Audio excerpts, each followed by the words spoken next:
Hello，大家好，我是小胖。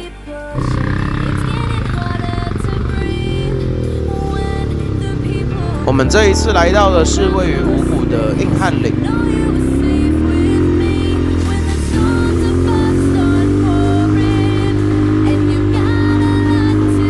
那各位车友，如果要来硬汉岭的话，记得不要直接搜寻硬汉岭，会跑到他们登山用的登山步道。那我们这一条不算是他们的登山步道。这里啊！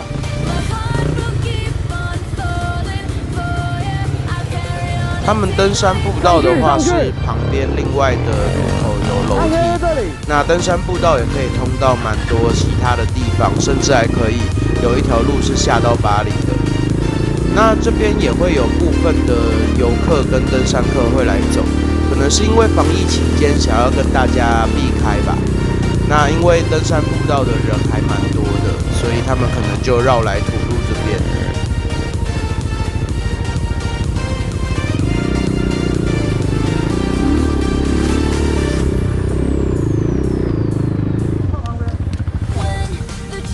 那如果有车友来遇到行人的话，那记得要礼让，那跟大家说一下，哎，拍谁？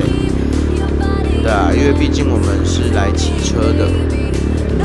那有一些登山客喜欢跟人家做一些争辩，那也就是好声好气的跟他讲啊，不好意思，我们来也是来运动的。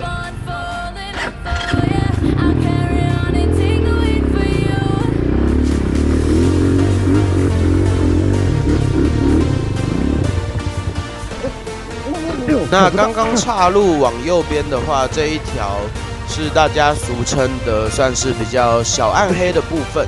那旁边还有更暗黑的路线可以走，不过它就不会接回主线，所以我们就选择走这个小暗黑。那前面这边上去最后一个坎就会再接回主线。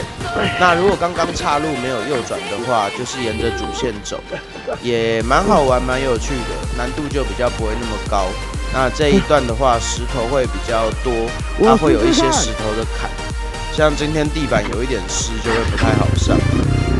那这边我上一次来的时候是有成功直接上去的，不过这一次状况就有点多，这一下倒车还直接撞到尾椎，所以超级痛，在地上待了超久才起来的。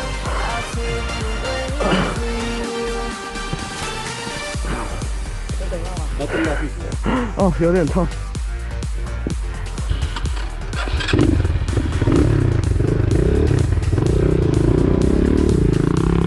像这种地方，我们比较技术不好的人都需要时常踩地。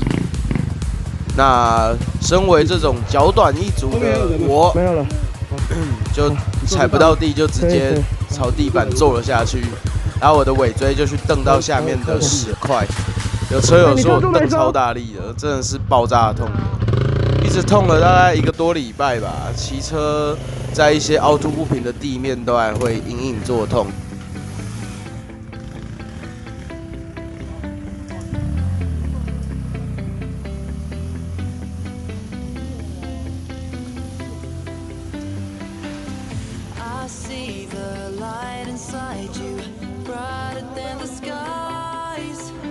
技术真的基本功还是要再多练习。希望有一天我骑这种路是不需要下脚的，不然每一次要下脚就常常踩不到地，真的是会很呕。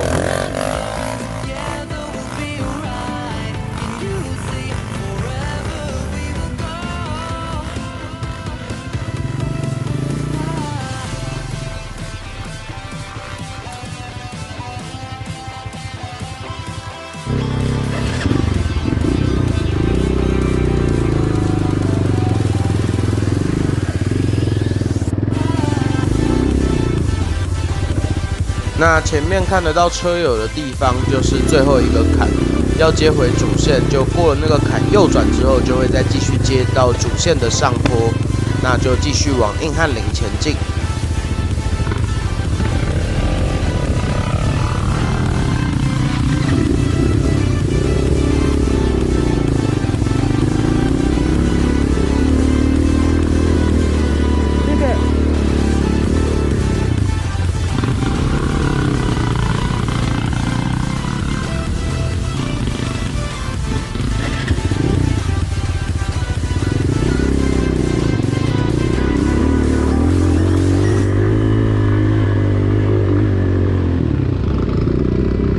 这一段上坡，如果有遇到地板有一点湿的状况的话，那建议是跟车友多拉开一段距离，避免你停在坡中起步的时候后轮会一直打滑。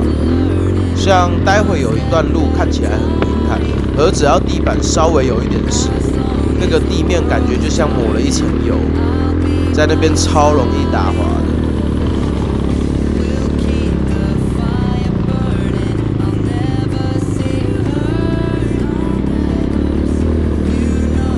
今天很意外的，蛮多登山客跟游客的，因为其实我们来的时候已经是接近傍晚，天快黑了，我们才过来这边的。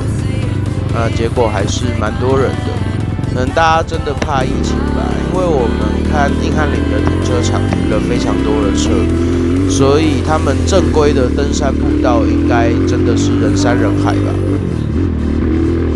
所以他们可能才选择走这边。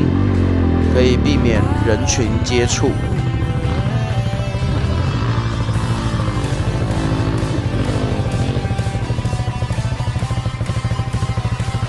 也有很多很友善的车友会来说我们很帅啊，然后帮我们加油，看了真的蛮欣慰的。就大家都是来享受这一片森林、这一片土地的，大家真的就是彼此互相照应。会比较好一点。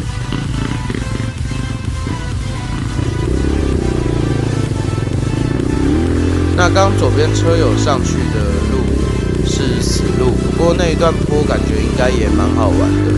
不过一小段而已，就没有必要特别绕上去。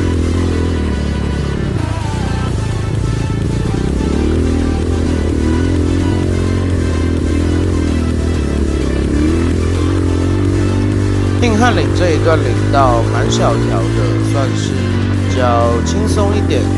那都是连续的发夹弯跟上坡，蛮适合新手来骑看的。那如果要骑的话，建议还是晚一点再来。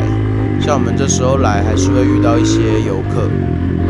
刚刚还有一群游客在旁边帮我们鼓掌加油的，真的是超有趣的，好像在跑比赛一样。那今天影片就差不多到这边结束。如果喜欢的话，欢迎帮我按赞、订阅、分享。